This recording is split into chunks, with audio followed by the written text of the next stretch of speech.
అనగనగా ఒక రాజు. ఆ రాజుకి ఒక పెద్ద తోట ఉండేది. ఆ తోటకు కాపలాదారుడు సూరయ్య, అతని భార్య నరసమ్మ. వారు తోటలోనే నివసించేవారు. ఒకరోజు ఉదయం సూరయ్య తోటలో తిరుగుతున్నాడు.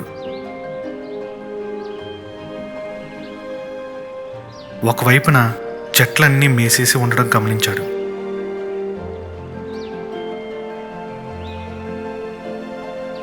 రాజుగారికి ఇది తెలిస్తే శిక్ష తప్పదేమోనని భయపడ్డాడు.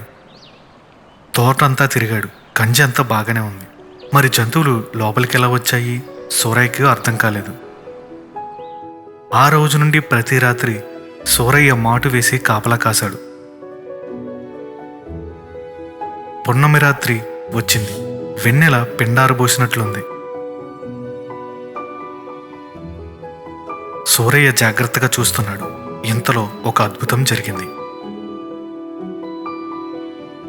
ఆకాశం నుండి ఒక కాంతి నెమ్మదిగా తోటలోకి దిగింది. అది ఒక అందమైన రెక్కల ఏనుగు. మెలమెలా మెరుస్తూ ఉంది. సూరయ్య ఆశ్చర్యానికి అంతులేదు. ఆ ఏనుగు తోటంతా తిరిగింది.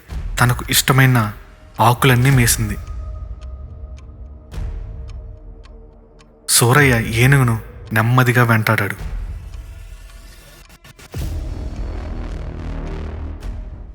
ఉదయం కావస్తుంది. ఏనుగు ఒక్కసారిగా గీంకరించింది. పైకి ఎగిరింది. సూరయ్య గబుక్కున దాని తోక పట్టుకున్నాడు. ఆకాశంలో పయనించాడు. వింతలోకం చేరాడు. అక్కడ ఇటు చూసిన రత్నరాసులే. భవనాలన్నీ బంగారుమయం. జంతువులు ఆకాశంలో ఎగురుతున్నాయి. పక్షులు మాట్లాడుతున్నాయి. పాములు తోకలపై లేచి పడగలు విప్పి నాట్యం చేస్తున్నాయి. ఆహా, ఎన్ని వింతలు, ఎన్ని మాయలు! ఇక సూరయ్య కోరిందే తడవుగా అన్నీ ప్రత్యక్షమయ్యాయి. తనకు కావలసినవన్నీ మూట కట్టుకున్నాడు. మళ్ళీ పున్నమి రోజు వచ్చింది. ఏనుగు తోక పట్టుకుని భూలోకం చేరాడు. తాను చూసిన ఈ వింతలన్నీ సూరయ్య ఊరంతా చెప్పాడు. వింత వస్తువులన్నీ చూపాడు. కొంతమంది ఇతని మాటలు నమ్మలేదు. వారందరినీ వింతలోకం తీసుకుపోతానన్నాడు. పున్నమి రోజు రాత్రి వారందరినీ తోటకు రమ్మన్నాడు.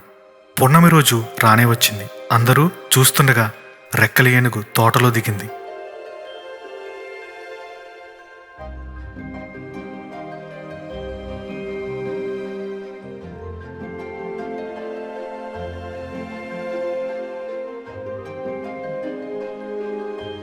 తనకు కావలసిన మేత మేసింది. ఉదయం కాబోతుండగా గీంకరించి పైకి ఎగిరింది. సూరయ్య దాని తోక పట్టుకున్నాడు.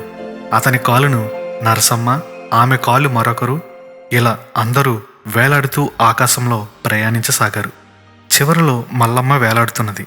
ఆమెకు ఒక సందేహం వచ్చింది. ఓపిక పట్టలేకపోయింది. వింతలోకంలో గుమ్మడికాయలు ఎంత పెద్దవిగా ఉంటాయి అని పైవారిని అడిగింది. వారు తమ పైవారిని అడిగారు. చివరికి ఆ ప్రశ్న సూరయ్యకు చేరింది. సూరయ్య ఉత్సాహాన్ని ఆపుకోలేకపోయాడు. గుమ్మడికాయలు ఇంత పెద్దగా ఉంటాయని చూపబోయి చేతులు చాచాడు. అంతే, అందరూ ఒక్కసారిగా ఆకాశం నుండి నేల మీద పడ్డారు. ఇంకా ఇలాంటి అద్భుతమైన కథల కోసం ఈ ఛానల్ని సబ్స్క్రైబ్ చేసుకోండి. ఈ స్టోరీ మీకు నచ్చితే లైక్ చేయండి, అలాగే షేర్ చేయండి. నెక్స్ట్ మీకు ఏ స్టోరీ కావాలో కామెంట్ చేయండి. ఖచ్చితంగా మేము ఆ స్టోరీని మీకోసం తయారు చేస్తాము. Thank you.